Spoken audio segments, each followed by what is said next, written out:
Ya, vamos a partir entonces la clase de hoy día.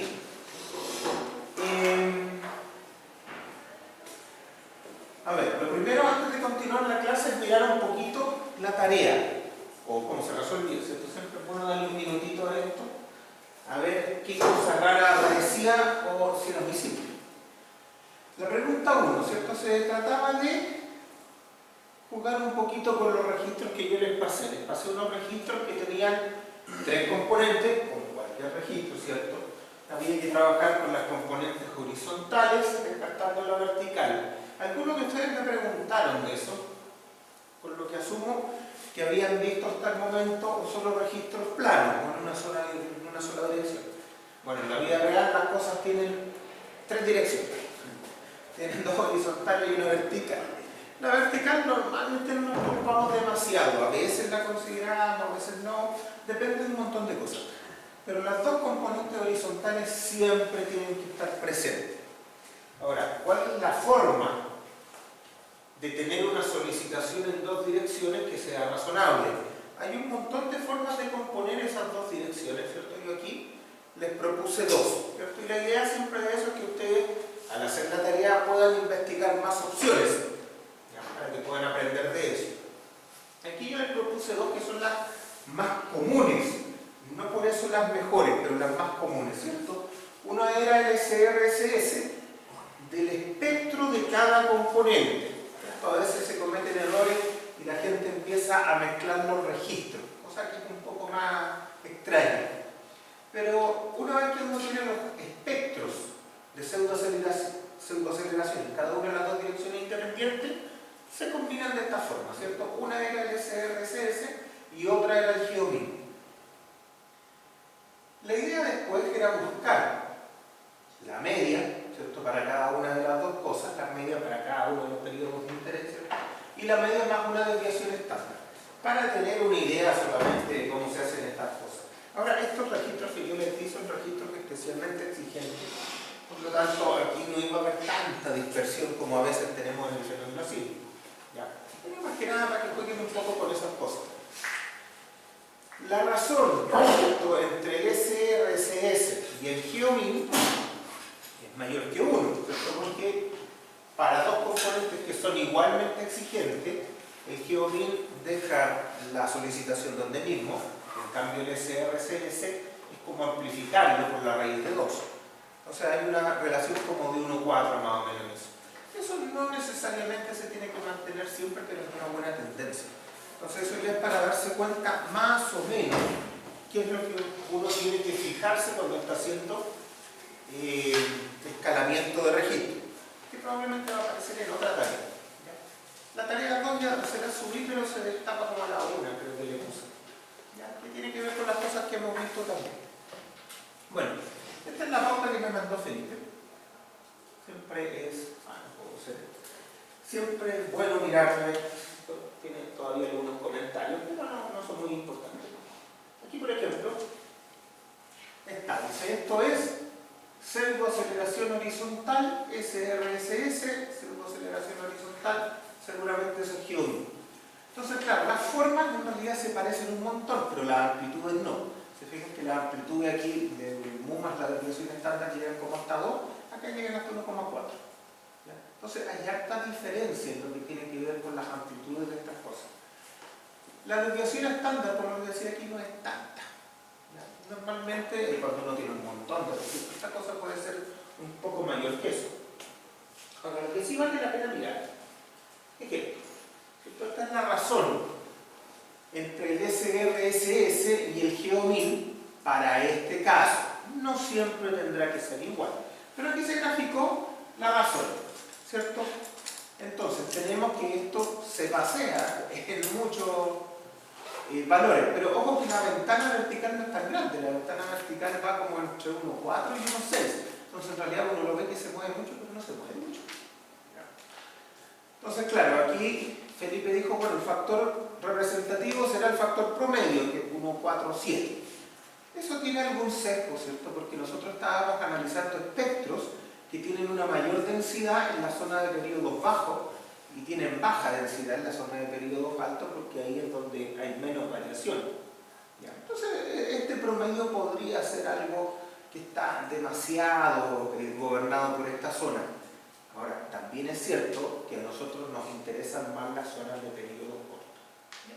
Ahora, si ustedes lo hicieron, por ejemplo, en vez de punto a punto, con la razón entre la integral de uno y la integral del otro, que eso es un poco más razonable porque tendrían fuera este problema de la densidad de puntos en distintas zonas, ya, de ambas formas anda relativamente bien. Aquí lo que yo quería es que ustedes llegaran a que el factor no es 1 y por lo tanto no es lo mismo usar SRSS y usar GeoMin. Tiene una diferencia. Bueno, mucho más que eso no es. Ahí está la comparación, ¿cierto?, del GeoMin amplificado con el SRSS. La verdad es que se parecen muchísimo. Las formas de estas cosas no cambian tanto al usar distintas reglas de superposición, pero sí las amplitudes. La segunda era calibrar un modelo de Gutenberg-Richter, por lo que no hay mucha sorpresa, ¿cierto? Eso se ve en la ayudantía, así que aquí no tengo mucho más que decir. La única cosa importante que puede salir aquí, ¿cierto? Ahí está, por ejemplo, calibrado con Excel. La única diferencia importante es que en la segunda parte yo les cambio la banda de valores. Y al cambiar esa banda de valores quedan muchos eventos fuera de la muestra. Al quedar los eventos fuera de la muestra, entonces las probabilidades cambian. Las probabilidades básicamente dependen del tamaño de la muestra. Entonces, por eso hubo un cambio muy grande al final, ¿cierto? Y cuando les pido que grafiquen estas cosas, también queda una cosa media rara, ¿cierto? Aquí la razón de probabilidades dio casi 92. Claro, ¿qué sentido físico tiene eso? No es tan claro el sentido físico que tiene, pero sí les quiero hacer notar que las probabilidades que uno calcula siempre dependen de la muestra. No podemos dejar fuera la muestra jamás. Y por eso es tan importante acotar los modelos. Yo lo hablé harto de acotar estos modelos por arriba y por abajo, precisamente para que estos valores tengan algún significado físico. Ahora, al graficar estas funciones, ¿cierto?, quedan estas cosas porque, ¿cierto?, el rango de magnitud solo es lo que el modelo acepta. Por ejemplo, aquí tenemos de 4 a 8, y acá tenemos de 2 a 8. Es bastante distinto. La forma de estas cosas es la misma, pero los valores no lo son.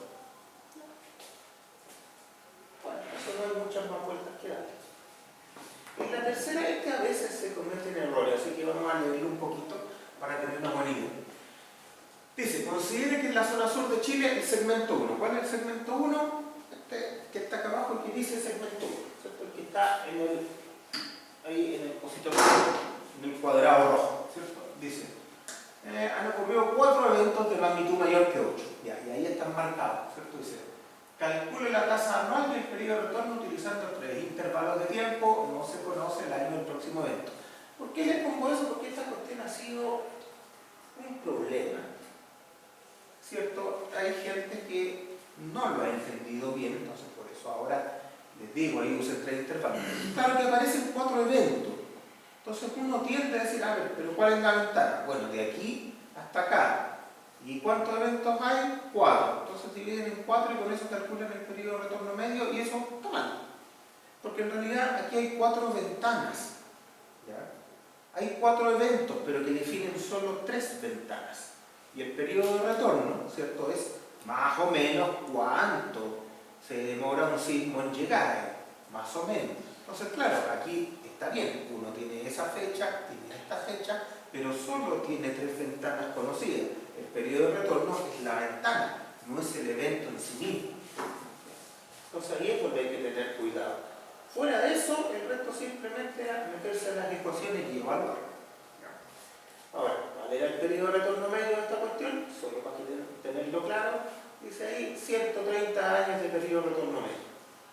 Después ustedes se meten ahí a las ecuaciones y evalúan lo que se les está pidiendo. Básicamente aquí no hay mucha complejidad en nada y en general no va a haber mucha complejidad en las tareas, pero lo que sí necesito es que ustedes se metan a la tarea, la entiendan, les den su tiempo y aprovechen de estudiar otras cosas también. Eso. ¿Consultas de esto? ¿Nada? ¿Clarito? Bien. entonces. Voy a continuar entonces con las diapositivas que teníamos. Estábamos acá y estábamos conversando de estos temas. Aquí habíamos terminado mirando este ejemplo. Voy a retomar desde este ejemplo. ¿Cuál es la idea de esto? ¿Cierto? Aquí lo que se está buscando es evaluar esa pasarela con una respuesta elástica, que después nos vamos a dar cuenta que la respuesta elástica nunca más la vamos a usar, ¿ya? Pero por ahora, respuesta elástica. Para que esto tenga respuesta elástica, para el registro o evento que estoy mostrando ahí, tenemos que usar los espectros que están más adelante, ¿ya? ¿Qué son espectros elásticos? Ahora, ojo, cuando nosotros vayamos a diseñar de verdad, no vamos a diseñar para espectros de respuesta de un solo evento, porque eso solo me conduciría a decir que la estructura se va a portar bien o mal para ese evento, y lo único que tengo claro es que eso no se va a repetir jamás. Por lo tanto, no me sirve. Entonces, desde ya, hacer un poco de diferencia. Esto es un ejercicio pedagógico solamente para meter el numerito acá, pero en el diseño, yo no reviso un solo evento, necesito revisar una colección de eventos, y normalmente las normas traen condiciones de diseño que son más generalistas, y esos son espectros de diseño, espectros para diseño, no son espectros de respuesta de un registro en particular. ¿Ya? Bien, no me voy a parar en estas cosas, ¿cierto? Pero recordemos un poco estos espectros. ¿De qué se trata? Tengo el espectro en este formato tripartito, que insisto que no lo usa nadie, pero aquí lo buscamos solamente para hacer este ejemplo. ¿De qué se trata esto? Que cuando yo tengo un espectro de pseudoaceleraciones puedo leer varias cosas. Ahora, la información que hay en un espectro de pseudoaceleraciones, y eso hay que grabárselo bien en la cabeza, son los desplazamientos relativos. Y a mí lo que me va a interesar siempre es el desplazamiento relativo máximo. ¿Relativo a qué? Al suelo. ¿Ya? Porque ese desplazamiento yo lo entiendo como deformación interna de la estructura. Y es esa deformación la que produce los esfuerzos que yo voy a tener que resistir para definir si el diseño es adecuado o no. ¿Ya? Ahora, que venga en distintas formas esa misma información, eso ya es otra cosa. En general, el desplazamiento máximo va a venir en la forma de pseudoaceleración, que no es la aceleración máxima. ¿Ya? Entonces, sepamos eso. Sigamos un poquito conversando de estas cosas. Veamos. ¿Qué quieren esto? Espectro elástico. Espectro elástico. Dice, tiene como objetivo diseñar o verificar estructuras. Debe representar el movimiento sísmico de eventos pasados para un sitio. Claro.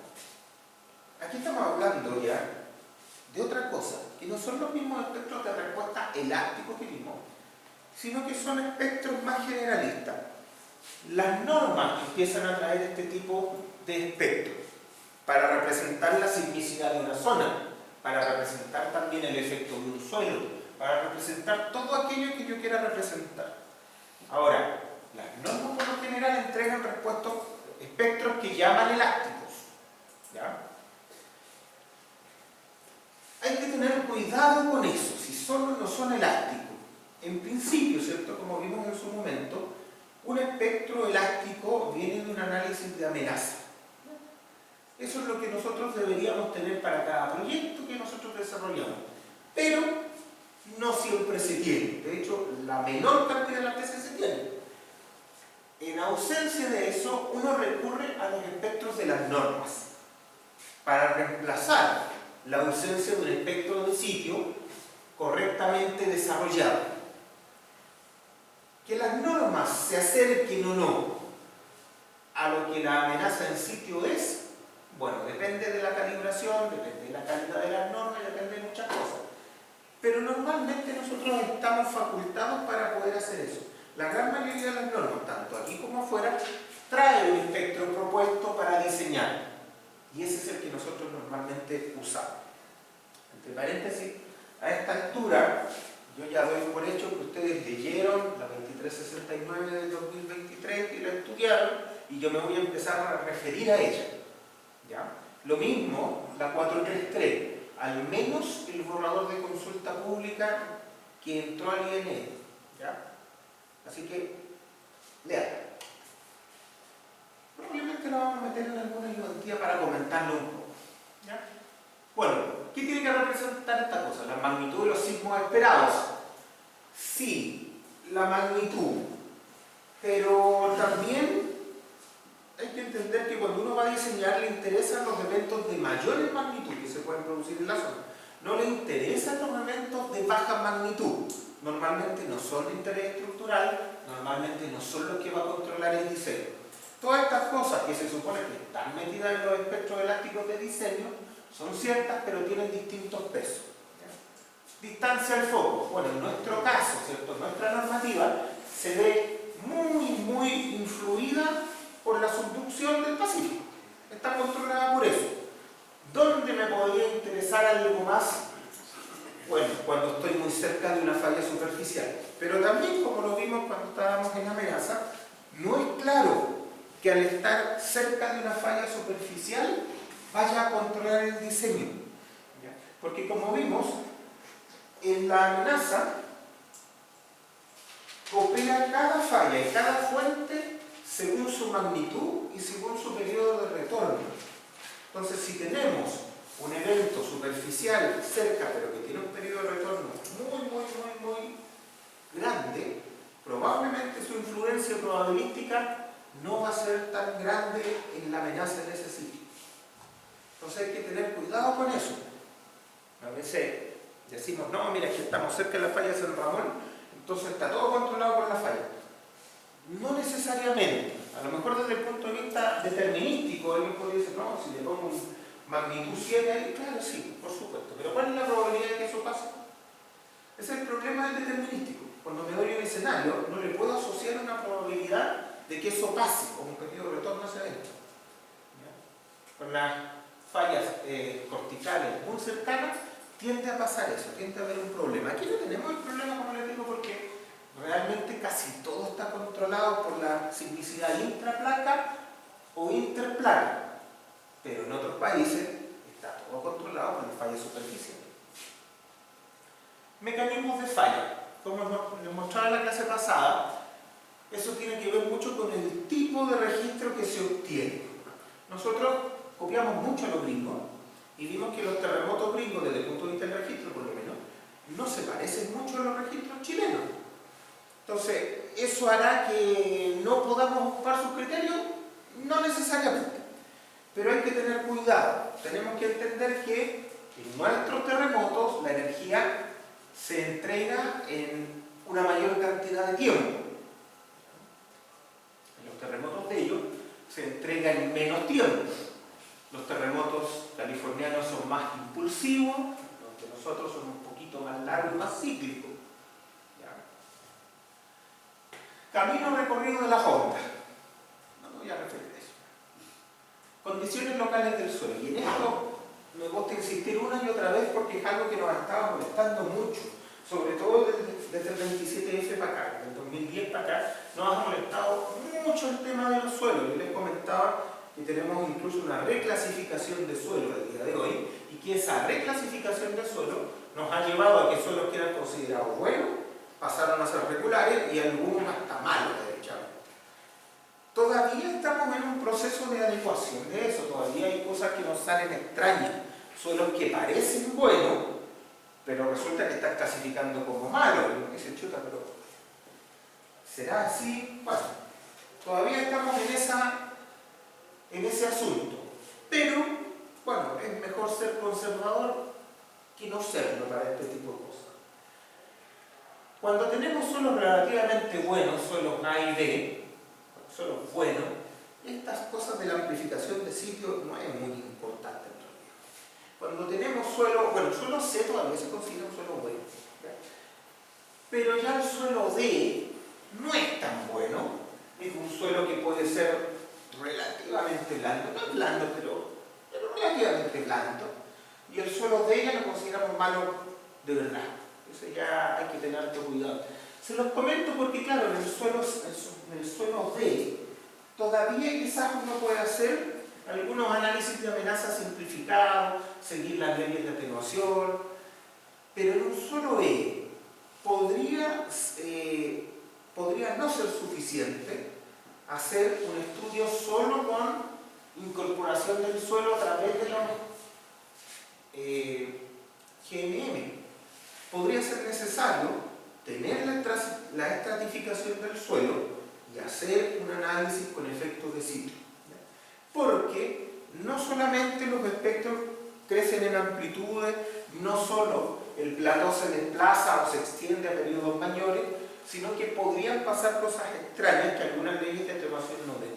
Por ejemplo, yo les comentaba el espectro de doble pic que se usó en el proyecto MAPA, ¿cierto?, de los suelos del sur, ¿cierto? Era un espectro horizontal los periodos, vertical el S sub A, era un espectro que era una cosa como así.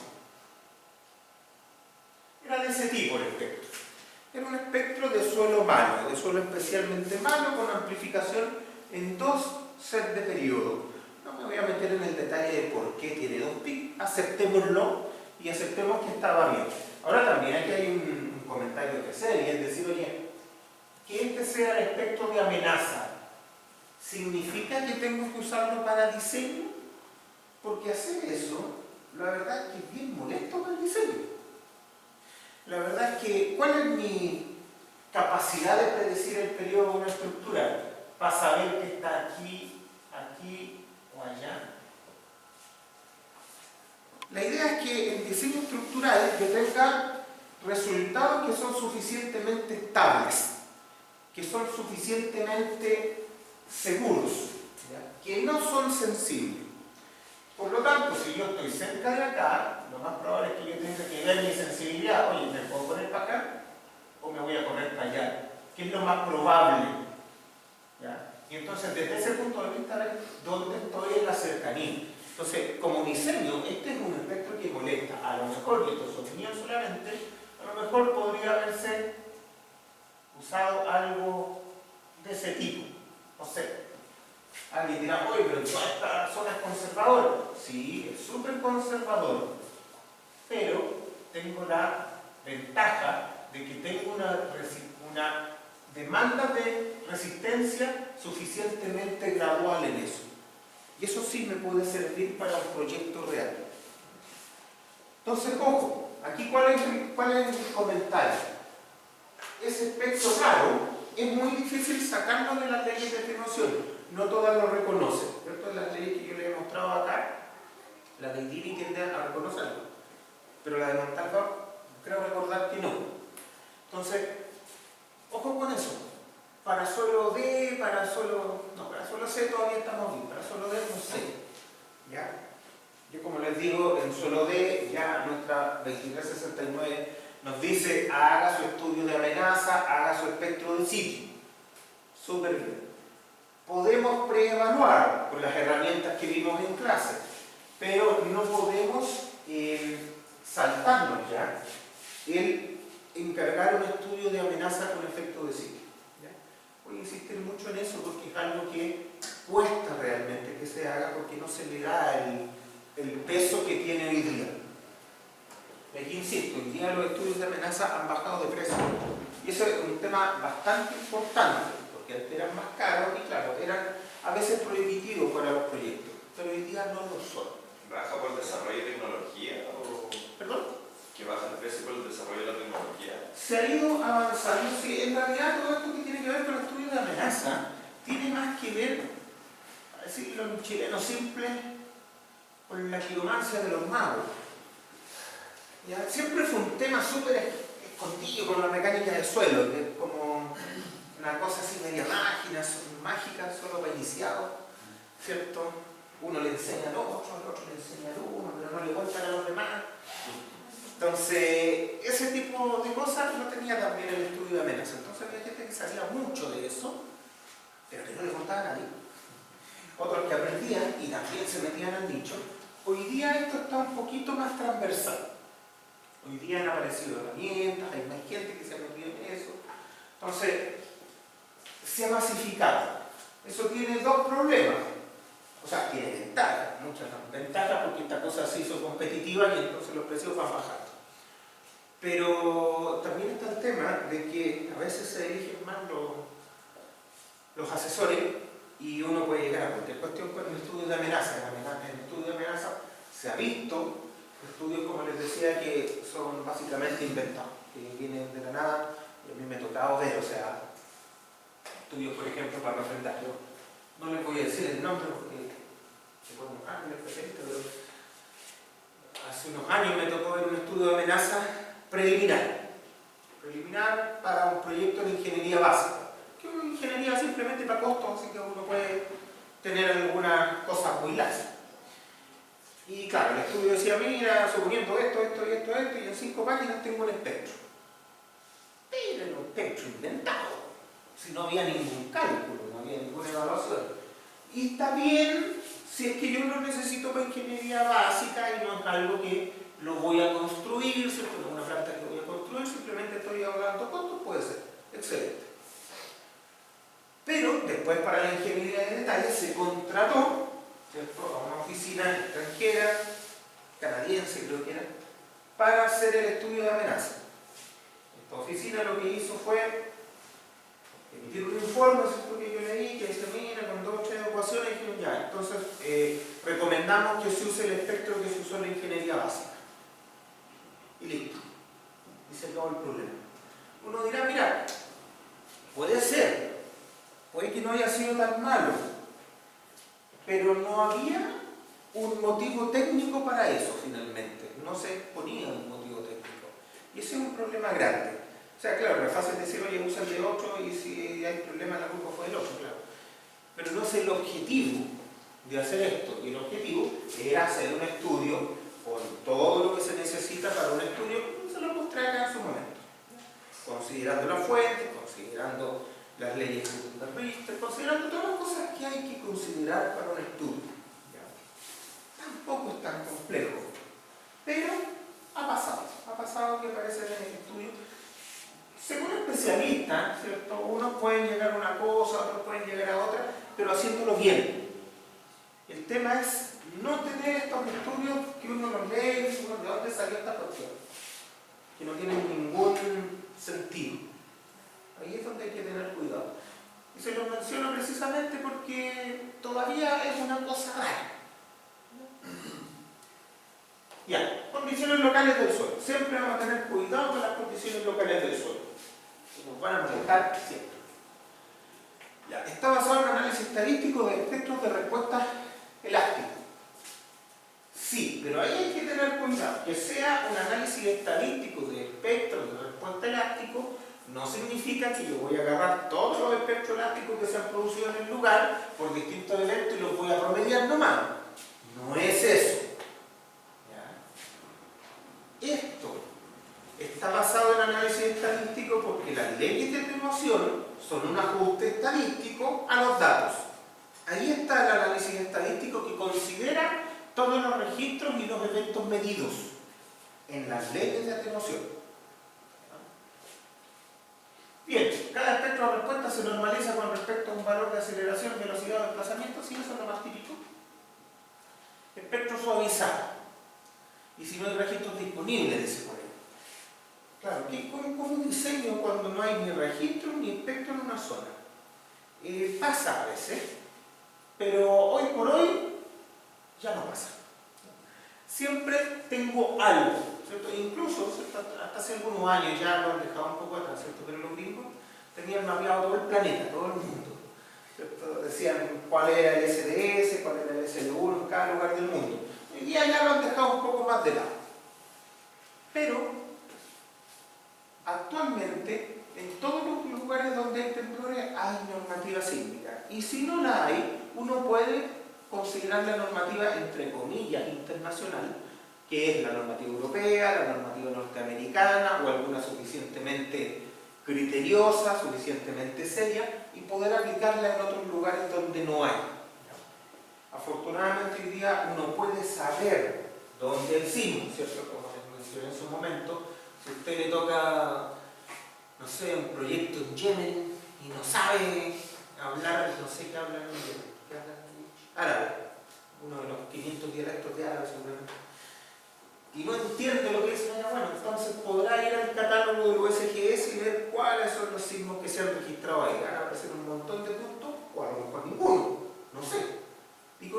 poder dar una idea de cuál es la sismicidad ahí y empezar a tirar el hilito por ese lado. Decir, oye, aquí se producen sismos grandes o no se produce ninguno. Y por ese camino tratar de hacerse una buena idea de la zonificación también que se tiene allá. Hoy día los gringos dentro de Estados Unidos lo tienen muy resuelto, ¿cierto? Tienen el mapa de peligro general. Se mete esa cuestión, pincha un punto, ¿cierto? Y le dice ahí cuál es el riesgo o los parámetros de diseño directamente. Sísmico, tsunami, lluvia, viento, nieve, todas las cosas. Le da un reporte completo de todo lo que hay en ese punto específico para que ustedes después se metan a la SC7 y diseñen. Ya, eso ojalá algún día lo tengamos acá, lo dudo, pero ojalá. Pero esos parámetros también uno los puede ir evaluando para otros lugares donde no tenga mucha información. Ahora, normalmente donde uno estas cosas las va a aplicar en estructura industrial. En general las industrias se van a lugares donde están los minerales, las materias primas, se instalan ahí y por lo tanto ahí se empieza a construir y hacer los proyectos. ¿Ya? En cosas habitacionales, bueno, las cosas habitacionales están más en la ciudad, no se mete mucho para hacerlo, pero cosas industriales sí pueden aparecer en cualquier lugar del mundo, en cualquier parte donde haya minerales, petróleo, alguna cosa. Bien, espectros de peligro uniforme. Esta es una denominación que en realidad ocupan los gringos y es dudosa. ¿Qué se entiende con espectro de peligro uniforme? Se entiende que cada una de las ordenadas tiene la misma probabilidad de ser excedida. O sea, es como si yo estuviera trabajando con mi espectro probabilístico. Pero para eso yo tendría que tener siempre mi espectro calibrado, esto según amenaza, y que me diera lo que me tenga que dar. O sea, yo tengo mi espectro ahí que lo saqué de un análisis probabilístico. Entonces, cada punto tiene la misma probabilidad de ser excedido. Eso es un riesgo uniforme. Pero eso no es lo que típicamente traen las normas, porque después de tener estas cosas, las normas tratan de suavizar esto o tratan de ajustar una forma predefinida para que sea más fácil hacer el espectro. Y eso no está mal. Pero el hecho de forzar alguna forma ya me indica que el espectro no es uniforme. ¿Cierto? Entonces cuando ustedes ven un UHS, como el que yo les mostré en su momento, el ejemplo del análisis de espectro, ese es un UHS, el que uno pide como análisis probabilístico, el UHS. Pero no necesariamente es el que se usa al final. Por ejemplo, en nuestra norma 2369 se hicieron todos los análisis y estudios que había que hacer para definir los espectros que representan a cada zona. Lo que aparece ahí, ¿son esos espectros? No. Lo que aparece es una curva, ¿cierto? Así, suavecita, que se ajusta de buena manera a los espectros que se obtuvieron, que los representa bien. Eso significa que en algunos casos, zonas de periodos largos se ajusta muy bien, en otros casos, zonas de periodos cortos, no se ajusta tan bien. Pero se sacrifica un poco esa zona. Además, esa zona está cubierta por el corte mínimo de periodo corto, que es una herramienta externa, ¿cierto?, que uno incluye en los espectros para controlar qué pasa cuando la estructura tiene un periodo muy corto, que es justo en la zona donde tuvimos algunos problemas. Veámoslo con bonito. Ese es el concepto utilizado por los gringos, sí, partió en el IBC, claro, el IBC, el International Building Code. Eso significa que para todo Estados Unidos, es internacional. Cuando es mundial, ahí incluyen a Canadá. En la SC41, este es un documento que yo le mencioné en su momento, que es una documentación que hoy en día es la más completa para consulta desde el punto de vista de análisis de desempeño sísmico, ¿ya? Que es algo que no vamos a ver en este curso, pero que tienen que saber, porque para allá vamos, lo vamos a nombrar algunas veces. ¿De qué se trata el análisis de desempeño? ¿cierto? Probablemente ustedes ya han visto algo de lo que tiene que ver con análisis inelástico, que no vamos a ver acá. ¿Pero de qué se trata? Los métodos de diseño más tradicionales que tenemos, nosotros y el resto del mundo también, ¿cierto? Son métodos de diseño basados en fuerza. ¿De qué se trata eso? ¿Cierto? Yo a través de algunos espectros, algunas cosas, llego a determinar, ¿cierto? Un análisis más espectral, llego a determinar una demanda de fuerzas de diseño en mis elementos y proveo resistencia adecuada para esas fuerzas. Ese es nuestro diseño. Diseño basado en fuerza. No me funcionó, ¿cierto? Porque el método de diseño obliga a que yo presente una estructura y la verifique. No me funcionó, bueno, hago ajustes en la estructura y vuelvo a hacer el proceso de verificación. Las veces que sea necesario hasta que los elementos cumplan. Bueno, ese es el método basado en fuerza, que son métodos elásticos.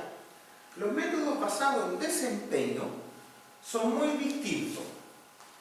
Se trata de, primero, definir las inelasticidades que van a poder activarse dentro de la estructura, hacer análisis a niveles esperados reales, o sea, con un registro realista o registros ajustados,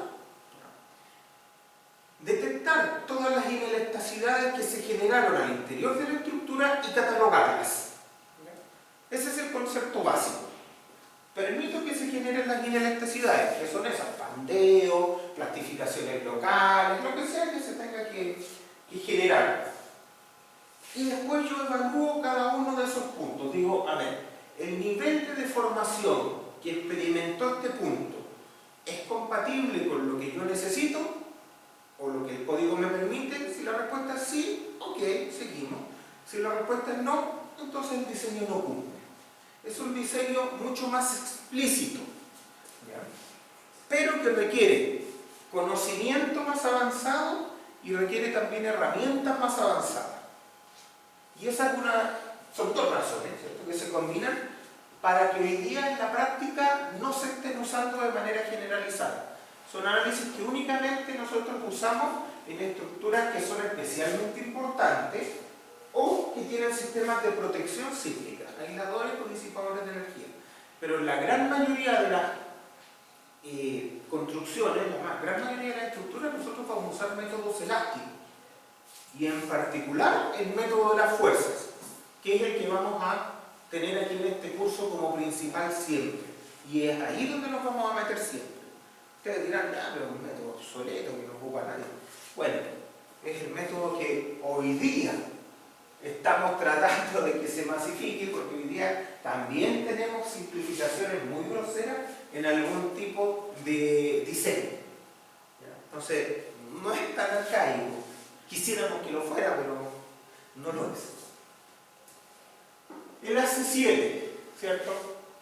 Aquí es donde se empezó con este asunto de los UHS. Este fue el primer código que empezó a hablar de los UHS. Más adelante tengo uno. Básicamente, y esta es la parte importante, ¿qué es lo que dicen los gringos? Dicen, si yo tengo conocido lo que pasa en periodo 0,2, que es un representativo de periodo corto, y tengo conocido lo que pasa en el periodo 1, que es un representativo de periodo largo, entonces yo conozco todo el espectro. Eso es lo que dicen. Claro, porque yo tengo una forma espectral predefinida. Por lo tanto, con esos dos puntos lo defino entero. Alguien dirá, oye, pero con dos puntos no será muy poco. Bueno, acá los definimos con un puro parámetro. Acá definimos el A sub 0 y de ahí para adelante el espectro entero está resuelto. Lo corregimos con un factor de suelo y nada más. Entonces, ¿qué dicen los gringos? Defino estos dos valores y estoy listo. Ahora, aquí hay una cosa que aclaremos al tiro, porque genera mucho ruido y muchos malentendidos. Los gringos dicen, yo voy a partir de un estudio de amenaza. Nunca lo hacen, pero dicen que eso significa, ¿ya? Un estudio de amenaza que me diga qué pasa ahí para un sismo MCE. El MCE, para ello el Maximum Considered Earthquake, es el que tiene una probabilidad de excedencia del 2% en 50 años. ¿Ya? Que viene siendo un periodo de retorno medio de 2.475 años. Es el sismo que ellos consideran como máximo. Acá en Chile, hoy en día, el máximo, que es un SMP, tiene periodo de retorno de 975 años. Pero bueno, eso es un límite. 2.475. Vamos a calcular nuestra amenaza a 2.475. Eso lo hacen. Y dicen, vamos a dibujar aquí la amenaza. Vamos a dibujar aquí. Dicen, esta es mi amenaza para 2.475. Y dicen, después la voy a llevar a un sismo estándar, que es 475 años de periodo de retorno, que es el de toda la vida. ¿Cierto? Entonces voy a decir, 2.475 la voy a llevar a 475. ¿Cómo? Con un 2/3. Dice, multiplico por 2/3 y me da un espectro que está por abajo.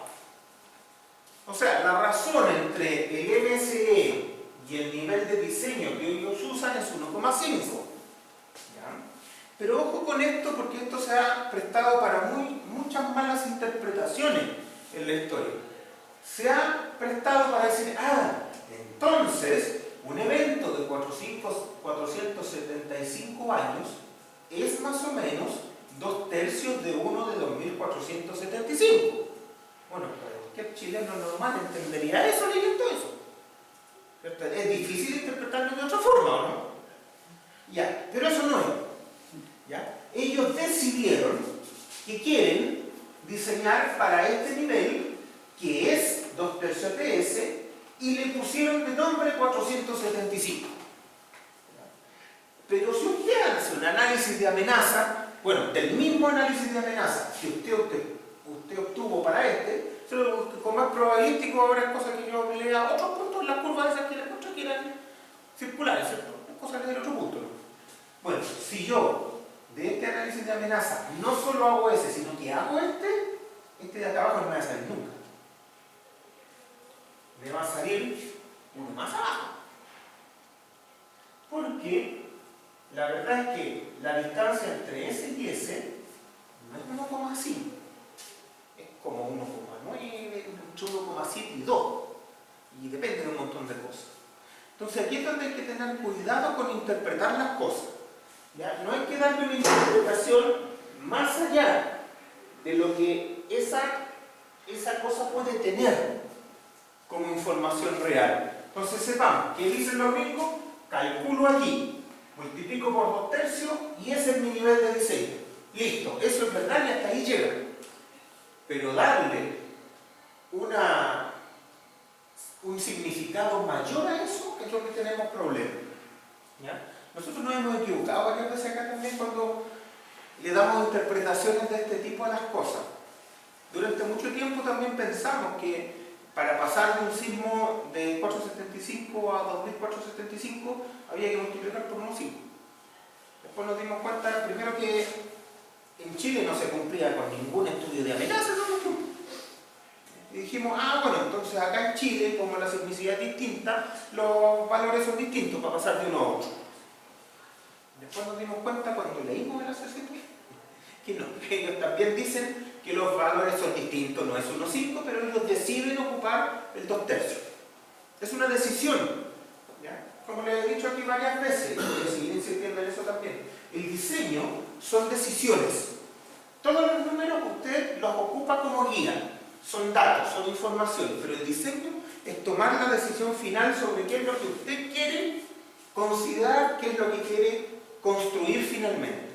Y ahí es donde está la ingeniería, en los detalles y en las decisiones que toman. Entonces, cuidado con estas cosas. Nosotros acá en Chile tendemos a darle significado a las cosas que no entendemos de acuerdo a lo que se nos está ocurriendo. Y a veces le chuntamos, pero no siempre. ¿Ya? Entonces, ahí, cuidado con ese tipo de cosas. Bien, estos códigos se describen en dos niveles de intensidad sísmica, claro, el MSE y el de diseño, es lo que les acabo de contar, 2475 con 475. Los gringos necesitan los dos, desde ya. Para algunas cosas necesitan el MCE, pero en general ocupan el MCE para obtener el TI, que básicamente multiplica por 2 tercios. Entonces, ¿cómo lo hacían el año 2010? Estoy muy lejano. En el año 2022 siguen haciendo igual, así que da lo mismo. Entonces ellos dicen, voy a leer la ordenada SS y la S1, que es periodo 0,2 y el periodo 1 segundo. Bien, según los suelos tengo correcciones, ¿cierto? Según el tipo de suelo, entonces voy a corregir esas coordenadas, esa pseudoaceleración. Básicamente aquí es donde se mete la corrección por suelo. Pero ojo que se está metiendo la corrección en amplitud, no me está cambiando la frecuencia. Cuidado con eso. Bien, se obtiene la aceleración espectral.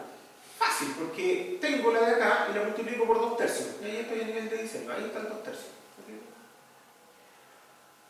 ¿De dónde puedo sacar esas cosas? De ahí. Ahora, en el AC7, ASC7 2022, también la primera página le dice a usted, mire, pinche aquí y se va a la página. Ya, hoy día esto está mucho más avanzado, hoy día no le dan el SDS y el SD1. Como le digo, hoy día usted pincha y le dan un informe completo de los parámetros para diseño en tsunami, en nieve, en viento, en sismo, en lluvia y en las cosas que sean necesarias en ese lugar. No significa que son todas, hay algunas localidades de Estados Unidos en las que usted tiene que mirar cuál es la legislación muy local, ¿cierto? A veces los municipios entregan algún tipo de informe para poder mejorar el diseño específico en esa zona. Entonces hay que mirarlo también. Se los menciono porque a veces acá también hacemos estudios o diseños para Estados Unidos y ustedes saben que cada uno hace las cosas a su pinta según lo que sabe. Hay gente que incluso ocupa la norma chilena para construir en California. Entonces tengan harto cuidado con eso. Entre paréntesis, ¿de qué son las casas en California? ¿De hormigón armado? ¿De albañilería? Madera. De madera. En todos lados son de madera. En Canadá, en Estados Unidos, en los países desarrollados son de madera, pero acá hacemos de albañilería. De albañilería confinada, albañilería armada. Allá no, ya es madera. Es una diferencia bien grande respecto a lo que usamos acá. Bueno, para el sur se hacen en madera, pero es bien raro. Yo les nombraba la otra vez la diferencia de los edificios de acero contra los edificios de hormigón. También en las habitaciones, digamos, normales, un piso, 2 pisos, 3 pisos, allá es pura madera, acá no, acá usamos albañilería típicamente. Una diferencia grande, por si les toca trabajar para allá, consideren eso. ¿Qué es lo que definen ellos a nivel de mono? Este es su espectro, el rojito. Y ese espectro tiene una forma preestablecida. Entonces, ¿qué hago yo? Digo, en ese punto y en ese punto yo conozco. Por lo tanto, la forma rojita la tengo que ajustar a esos puntos. Y conozco todo el resto del espectro. Alguien dirá, pero el TL me puede molestar un poco, porque en realidad el TL no le importa nada, el TL en la realidad es muy grande y está en una zona en la que no llegamos. Entonces, la verdad es que es parte del espectro, pero no me interesa. Normalmente me interesa el de ahí. Periodo 0,2, periodo 1, y con eso tenemos todo este espectro. ¿Cuál es la forma del espectro? ¿Ya? Y alguien dirá, ¿para qué lo muestro si no lo usamos acá en Chile? Conviene saber todas estas cosas porque copiamos mucho a lo que dice, para menores que T0, ya, menores que T0, esta línea que está acá. Ya. Dice entonces que es una interpolación lineal, ¿cierto? Del SDS que va entre 0,4 y 1. Ya, o sea, este punto de acá es 0,4 ds, sube recto hasta allá, hasta el T0. Y el T0 ya, el T0 sí viene del suelo. Ahí me empieza a importar el suelo, porque con el suelo yo empiezo a controlar los platós y las amplitudes de eso. Ya, ahí me empieza a entrar el suelo. Ya. Después, en el plató, este plató, ¿cierto? ¿Qué es? Ya, es la ordenada de periodo corto, es el SDS de entre T0 y TS. Todo el plató está definido. Después, como me caigo hasta el TL, dice que es el S de 1, ¿ya? El que está aquí, dividido en T. Ya, claro, una zona de velocidades constantes. Así se definen las zona de velocidad constante, y así se define la zona de desplazamiento constante. Pero en realidad la zona de desplazamiento constante normalmente no nos interesa porque el TL tiende a ser grande. Por ahí aparece el TL de 10 segundos, cosas así que no nos interesan en realidad. Entonces, ¿qué nos interesa acá? Normalmente esta zona. Y esa está bastante bien definida. Ojo, mucho ojo, porque, insisto, nosotros le copiamos mucho a los norteamericanos y a veces le copiamos mal, a veces le copiamos bien. Voy a insistir, el copiar no está mal, pero lo que a nosotros nos sirve realmente no es cómo el norteamericano implementó el requisito, nos sirve cómo investigó, y desde cómo investigó los resultados de comportamiento que obtuvo, ver si eso es bueno para nosotros o no. Entonces, copiar el resultado, copiar lo que concluyó el gringo, podría ser digno o podría no ser digno. Reconocer sus resultados y estudiarlo en función de mi realidad, eso sirve siempre. Entonces hay que tener cuidado con eso. Por ejemplo, ellos definen este espectro. Está clarito que ¿cómo perderse? 2.475 años, lo multiplico por 2/3 y eso es lo que ellos le llaman espectro diseño. Listo. Después, ellos en las combinaciones consideran que esto tiene un factor de mayoración LRFD de 1, no 1,4 como lo tenemos acá. Se los menciono porque la diferencia entre nuestro 1,4 y la diferencia entre el 1 de ellos ha generado un montón de explicaciones, unas más peregrinas que otras, para justificar esa diferencia. Durante mucho tiempo, ¿cierto?, se decía, no, es que los espectros chilenos son para nivel ASD, y por eso cuando estamos en el RFD lo multiplicamos por 1,4. Eso es lo que más se escuchó, pero no tiene ningún asidero en la realidad. Después, no, lo que pasa es que nuestro espectro es otra cosa, no es esto. Es un espectro de diseño de 10% en 50 años. Sí, claro, lo mismo que ellos están usando para nivel de diseño, pero con 1. Entonces, ahí es donde hay que tener diferencia. Después, por ahí también alguien dijo, no, es que con ese 1,4 nosotros nos cubrimos más. Ya, por ahí podría ser. Podría ser un criterio, decir, mira, vamos a diseñar para un nivel mayor, ¿cierto? Y con ese nivel mayor nos quedamos más tranquilos porque queremos menos daño. Perfecto, es una decisión, el diseño. El problema es que eso es mentira. Lo que más tiene sentido para definir ese 1,4 que usamos hoy en día es que antiguamente, ¿cierto?, en el ACI 318 el sismo estaba mayorado con 1,4, efectivamente. Porque antes la definición que tenían los gringos no era esta, sino que era otra. Cuando los gringos cambiaron la definición, dijeron, ah, bueno, entonces ahora corresponde que usemos 1. Y ellos la cambiaron y nosotros no olvidemos. A mí me suena perfecto para nuestra realidad nacional y no solo nacional, latinoamericana. Les puedo decir como hecho. En 2369, el espectro de referencia es un espectro que tiene una probabilidad de excedencia del 10% en 50 años. Listo. Eso es. No es una opinión, es un hecho, está escrito. Bien. ¿Cómo lo usamos? Alguien dirá, ah, pero es que tiene 1,4 en el RFD. La misma norma lo dice. Sí, pero nosotros no usamos el espectro de referencia para calcular la demanda de diseño. Usamos el espectro de diseño, que está anotado más adelante. Fíjense, hay un espectro que se llama espectro de referencia, que es un S sub A, le voy a poner R para que no se confunda, que es el espectro de referencia. Y esto sí, es representativo de una amenaza de 10% en 50 años, que es lo mismo que decir periodo de retorno medio 475 años. ¿Ya? El espectro de referencia es representativo de esto. Nosotros después lo transformamos vamos a un espectro de diseño, a un SA de diseño.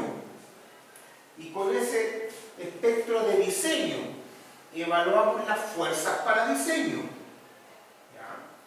Cuando pasamos de acá a acá, hacemos algunas cosas. Hacemos, por ejemplo, una corrección de amortiguamiento, porque este solo está al 5%, y acá yo puedo necesitar el 2, al 3 y al 5. Lo divido por un factor R de reducción, lo multiplico por un factor I de importancia, del tipo según la categoría de la estructura. Y adicionalmente de esas cosas que son técnicas y son conceptuales, lo multiplico por 0,7. ¿A qué creen que se multiplica por 0,7? Se multiplica por 0,7 para que al volver a multiplicarlo por 1,4 dé 1. Esa es la única razón por la que tuvimos que poner un 0,7 ahí. Para que la gente pueda seguir usando el 1,4 tranquilo que ha usado toda la vida sin que se le venga el mundo abajo. Solo para eso está ese 0,7. Para que al multiplicarlo por 1,8 le dé 1. Solo para eso. Entonces, quedó clarito. En ASD, claro, en ASD este espectro se multiplica por 0,7 y de ahí también va a salir el mismo 0,7 allá. En ASD esta cuestión tiene 1. ¿Cierto? Para que cuadre. Espectros de normas chilenas. ¿Cómo lo hacemos? Tenemos primero el tradicional de NSH 433. Yo aquí le pongo proyecto de NSH 433 porque ya estoy hablando del proyecto que está hoy día en el INN, un comité de norma trabajándose como actualización. ¿Ya? Pero este es el espectro. ¿De qué se trata? Hay un SA, esta es la 433, que se compone de un S por A sub 0 por alfa dividido en R asterisco que está dividido en I. Ya, para los vivos, ¿cierto? Este I, uno lo podría poner acá arriba, estaríamos bien. ¿Cierto? Ya, qué bueno, no sé quién lo puso. Ya, entonces supongamos que el I está acá arriba. Ya, entonces el I es un amplificador que tiene que ver con la categoría de la estructura. Estructuras más importantes tienen un I más grande. Y estructuras menos importantes podrían tener un I más chico, pero normalmente no lo tienen.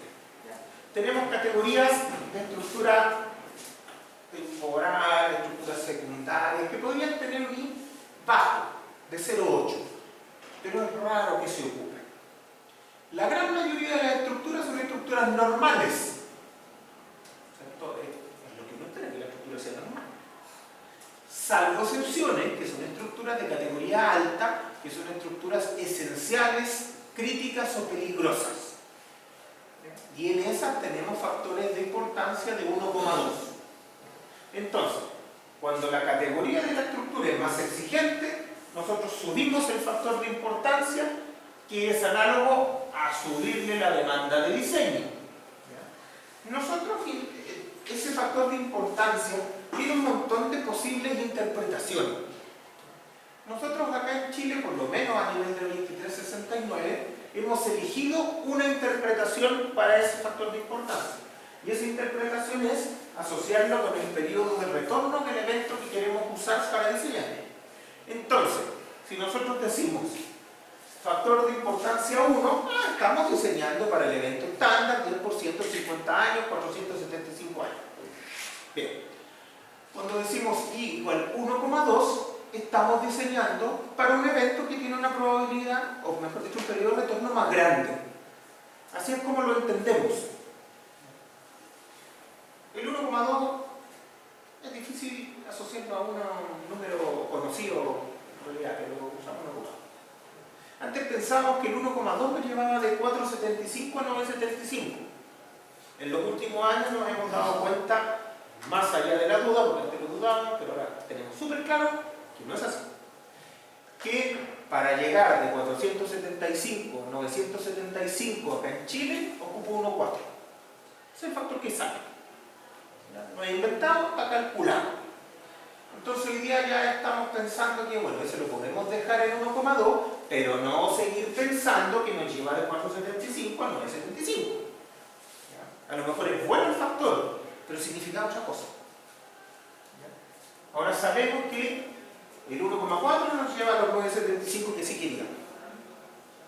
Bueno, tenemos aquí el I. Después tenemos un S. El S es un amplificador de tipo de suelo, que puede ser mayor que 1 y por ahí puede ser incluso menor que 1 para suelos muy buenos tipo roca.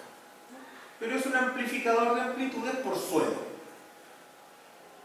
El A sub 0 es la aceleración efectiva de la zona sísmica en la que estoy. ¿Cierto? Chile tiene 3 zonas sísmicas. La zona 1 tiene una sub 0 de 0,2 G, la zona 2 tiene 0,3 G y la zona 4 tiene 0,4 G, y esa es la más exigente. Entonces aquí tengo un valor de la zonificación sísmica que tiene que ver con la demanda. Aquí tengo la amplificación por suelo, aquí tengo la corrección por categoría, aquí tengo un R que es un factor de reducción que depende de un montón de cosas que vamos a ver, pero es un factor de reducción de la respuesta. Ahora, ¿qué es el alfa? El alfa es eso, esa cosa. El alfa es una forma. Básicamente el alfa es esta forma de acá. Es esa forma que está anclada, ¿cierto?, en la sub 0. Entonces, básicamente, yo esa forma la multiplico por los valores de allá, por el ISA sub 0. Por ese amplificador este espectro se me mueve para arriba. Pero el alfa es la forma.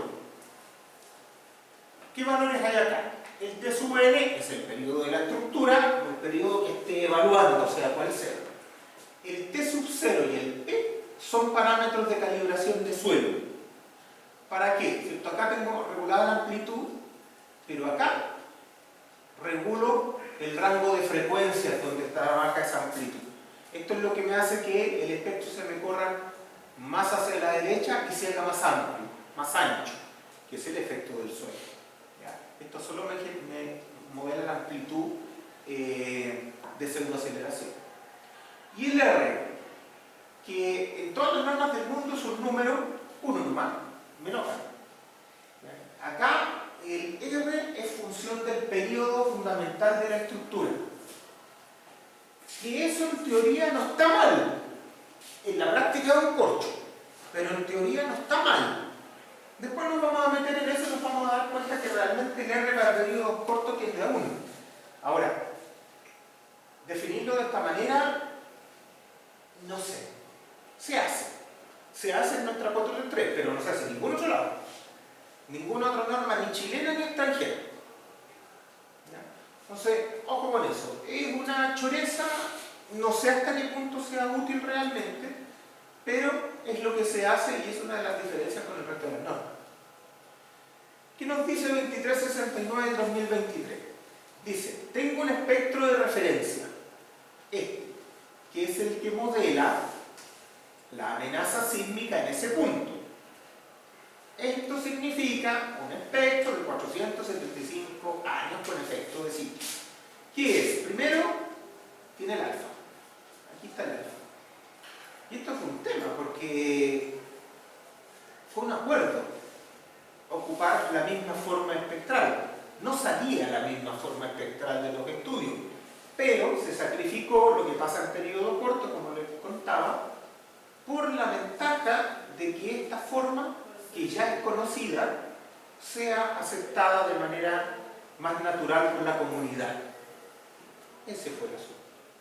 Entonces aquí tengo el alfa. Las cosas significan lo mismo, ¿cierto? Periodo horizontal, parámetros de suelo, P y T0, y acá afuera que tengo S a sub 0. Claro, porque estoy evaluando la demanda.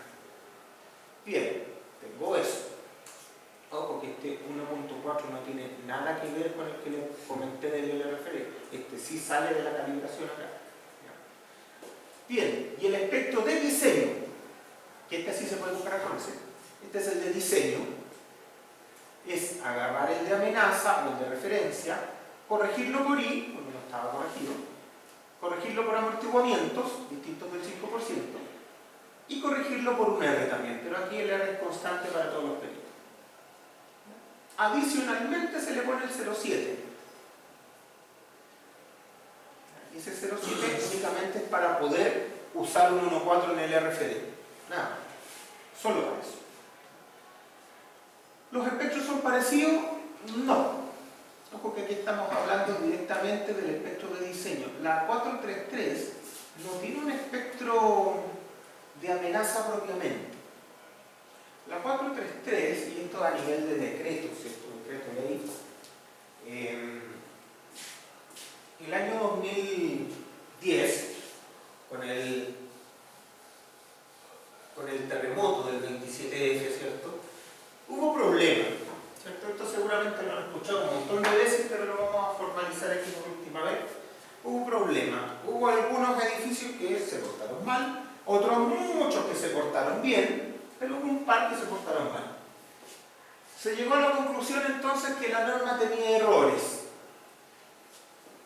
Sí, y se trató de corregir.